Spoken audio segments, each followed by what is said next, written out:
కేటీఆర్ రైతు సదస్సు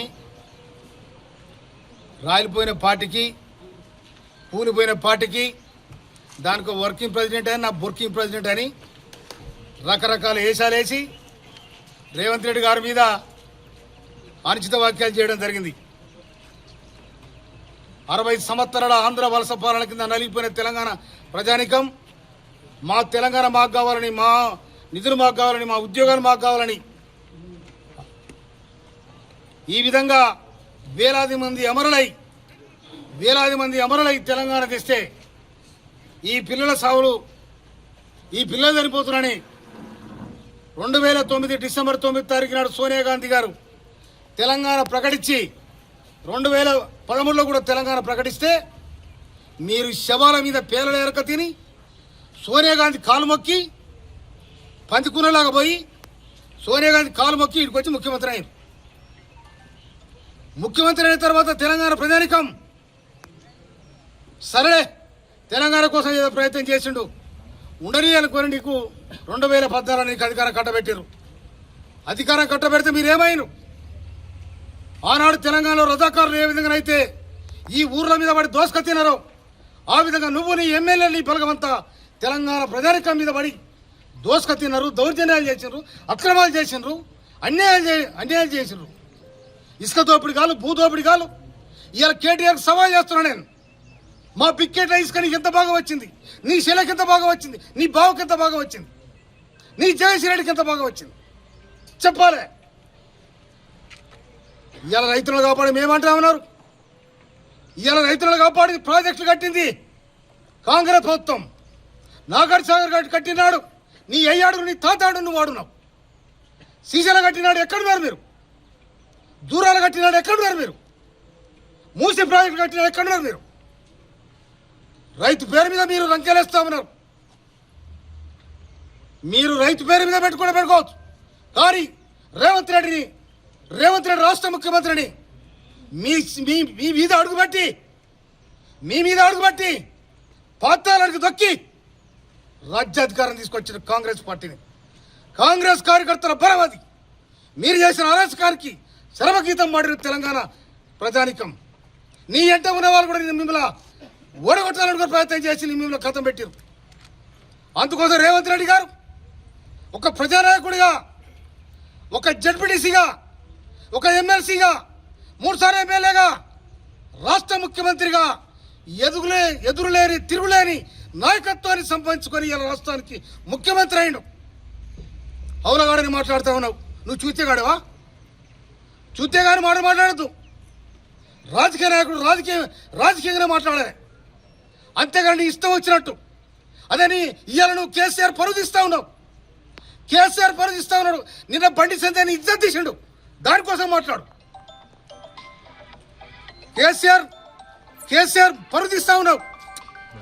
పడర పెట్టావు, ఏ ఇంజన్ పెట్టావు, ఏ పడర పండించినావు? ఇవాళ పాముద్ర పండుకొని, పబ్లలో పండుకొని, లాడ్జీలలో పండుకొని నీ విలాసాల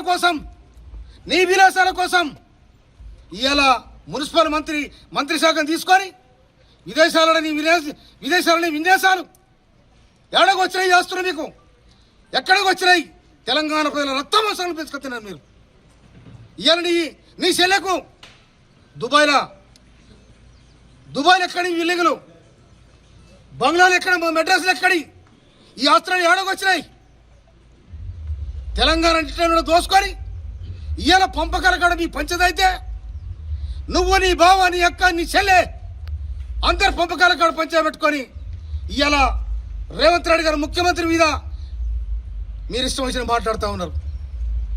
మీరు అనుకుంటారు లోటబెడ పేరులకు నక్కాశపడ్డట్టు మళ్ళా అధికారం వస్తామని. అధికారం కాదు, నీ చెల్లి సంగతి చూడు. ఫస్ట్ ఆ 7 పేడువాడ నీ భావం చూడు. కనుక రేవంత్ రెడ్డి గారి మీద నువ్వు అవలగాడంటే అవలగా అంటారు ప్రజలు. నువ్వు లెక్క లేకుండా మాట్లాడితే నేను కూడా లెక్క లేకుండా చేస్తాను. అందుకోసం నేను హెచ్చరిస్తాను కేటీఆర్కు. నువ్వు మర్యాదగా ఉంటే మర్యాద, నీ గౌరవాన్ని కాపాడుకుంటే ఆ గౌరవం నీతో ఉంటుంది. లేకపోతే అగౌరవాన్ని నువ్వు ఎదుర్కోవాల్సి వస్తా. కేసీఆర్ ఎప్పుడు ఇట్లా మాట్లాడలే. కానీ నువ్వు ఇవాళ బరిదగించి మాట్లాడుతూ ఉన్నావు. ఈ బరిదగించిన మాటలు తెలంగాణ ప్రజలకు చీకొడతా ఉన్నారు. అతను నేను రాజకీయ నాయకుడుగా లెక్క కడతాను ఫస్ట్. అతను ఈయన రాజకీయ నాయకుడా నువ్వు మాట్లాడుతున్నావు, చిల్లర మాట్లాడుతున్నావు. అందుకే చిల్లర లెక్కలు బంద్ చేయాలి. తెలంగాణ ప్రజానికాన్ని తెలంగాణ ఇచ్చింది కాంగ్రెస్ పార్టీ. ఇచ్చిన తెలంగాణను విచ్చలవిడిగా చేసి ఇచ్చిన తెలంగాణ రాష్ట్రాన్ని వేలాది ఏమన వీరుల త్యాగఫలం. ఆ తెలంగాణ రాష్ట్రం సోనియా గాంధీ ఇస్తే మీరు వైభోగాలు వైకుంఠాలు చేస్తూ ఉన్నారు. మీరు కట్టించింది ఏడిది? వైకుంఠ దోమాలు, బొందలగడ్డలు, శ్మశాన వాటికలు. ఇవాళ ఇంద్రమ రాజ్యంలో ఇల్లు కట్టిస్తూ ఉన్నాం, రైతులను ఆదుకుంటా ఉన్నాం. మీరున్నప్పుడు లేని పంట ఇవాళ బ్రహ్మాండంగా ఇవాళ ప్యాడి గ్రౌండ్ మీద జరుగుతూ ఉంది. ఇవాళ మీరు ఏ కాలువలు తీయలే. ఇవాళ ఎస్ఆర్ఎస్పి కాలువల నీ గంటెడు మట్టి తీయలేదు, దూరాలు తీయలేదు. ఎక్కడ తీసారు మీరు? కాలువలు ఎక్కడ తీసారు? కాళేశ్వరం కడితే కాళేశ్వరం కూలిపోయింది. దానికి సమాధానం చెప్పాలి.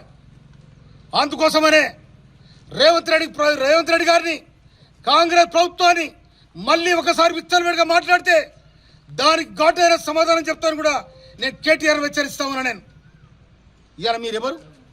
అసలు తెలంగాణకి సంబంధం ఏంది? నువ్వు ఏడమనుకున్నావు? నువ్వు చెల్లి అమెరికాలో ఉన్నారు. 2006లో ఉప ఎన్నికలు జరిగినాడు. 2006 ఉప ఎన్నికలు జరిగినాడు. మేము మంచిగున్నామని వచ్చింది. ఆ తర్వాత ఏమైంది? రకరకాల వ్యక్తులను తెలంగాణ ఉద్యమానికి సర్వస్వం ధరపోసిన వాళ్ళను తొక్కిసి పెట్టారు. సర్వస్వం తన ప్రాణమే తెలంగాణ అనుకున్న వాళ్ళను దూరం పెట్టిండ్రు.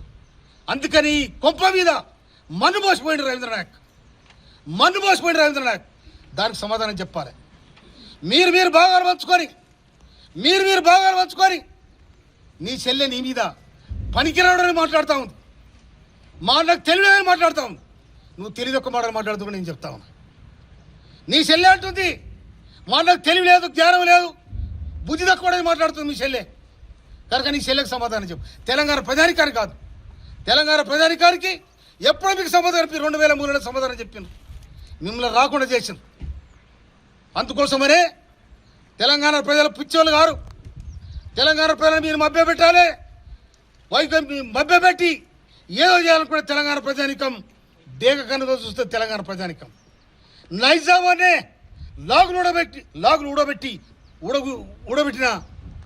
ఊడబికి పంపే చరిత్ర ఉంది. అంత రజాకారనే తరిమి కొట్టే చరిత్ర తెలంగాణ ప్రజానికానికి ఉంది. మీరెంత, మీ పీకుడెంత?